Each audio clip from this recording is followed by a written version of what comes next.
শুনছো বাবুর বাবা? হ্যাঁ, কি হয়েছে? ফেসবুকের মধ্যে না আমার একটা গহনা পছন্দ হয়েছে। কি যে সুন্দর! মাত্র ৮০,০০০ টাকা, মাত্র ৮০,০০০ টাকার দাম। আমাকে কিনে দাও, আমাকে কিনে দাও না। কি যে বলো না তুমি! মাত্র ৮০,০০০ টাকা! তুমি আমার একটা মাত্র বউ। তোমাকে আমি কত ভালোবাসি, আর তুমি মাত্র ৮০,০০০ টাকার একটা গয়না চাইছো আর তোমাকে আমি কিনে দেবো না? তাড়াতাড়ি অর্ডার করো, তাড়াতাড়ি অর্ডার করো। ধন্যবাদ ও লক্ষ্মীর স্বামী। আমি এখনই অর্ডার করে দিলাম। ৮০,০০০ টাকায় আমার কাছে আছে। ভাবছিলাম কুরবানি দিব, ৪০,০০০ টাকায় কুরবানি দিয়ে বাকি ৪০,০০০ টাকা বিভিন্ন খরচপাতি আছে, খরচ করব। কিন্তু তাতে কি হয়েছে?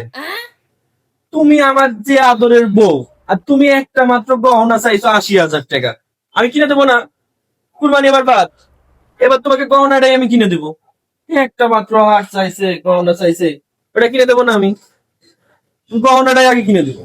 যে বাকি ৪০,০০০ থাকে কুরবানি দেওয়ার পরে, ওইটার মধ্যে থেকে ১০,০০০ টাকা বাচ্চার স্কুলের খরচ টরচ দেওয়া লাগবে, খরচ টরচ দিয়ে দেবো। স্কুলের খরচ দিয়ে এত তাড়াতাড়ি নাই, এই মাসে হবে না, সামনের মাসে দেবো স্কুলের খরচ। কিন্তু গহনাটা তো আগে। তুমি একটা মাত্র বউ, আমার একটা মাত্র বউ। তুমি গহনা চাইছো, গহনা আমি দেবো না? তোমাকে আগে গহনাটাই দিতে হবে। তুমি অর্ডার দাও, তুমি এখনই অর্ডার দাও। বাকি ৩০,০০০ টাকা থাকবে। গ্যাস শেষ হয়েছে আবার এই মাসে, ভাবছিলাম গ্যাস ট্যাস কেনা লাগবে আর খুঁটিনাটি বাজার টাজার করা লাগবে। করবো না, না খেয়ে থাকবো এই মাসে, কোনো সমস্যা নাই। তোমার গয়না হইলেই হইলো। তুমি যখন গয়না এভাবে পরে থাকবা, তখন আমার দেখলে আমার খিদে মিটে যাবে, পেট ভরে যাবে। গয়না দেখে তো পেট ভরে যাবে। রোজার ঈদে মার্কেট করি নাই, এবার কুরবানির ঈদ একটু বেশি করে মার্কেট টার্গেট করবো। নিব না, মার্কেট দরকার নাই, গয়না হলেই হইব। তোমার গয়নাটাই আমি আগে কিনে দিব। গয়না হলে সবকিছু হয়ে যাবে, দরকার নাই মার্কেট। মনে করছিলাম এবার ঈদে একটু ভালো মন্দ মাছ মাংস খাবো, দরকার নাই তোমার গয়না। হয়েছে, থামো। একবার তো বিশের বাজেট নাই। ২০টা কেনো, কিনে ২০টা আমাকে খাওয়াও।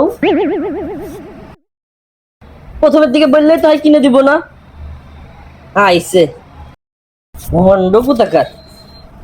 শালার বউ ৮০,০০০ টাকা দিয়ে গহনা কিন, ভাত পায় না খাইতে, খাটা আমার কাছে গহনা নেই।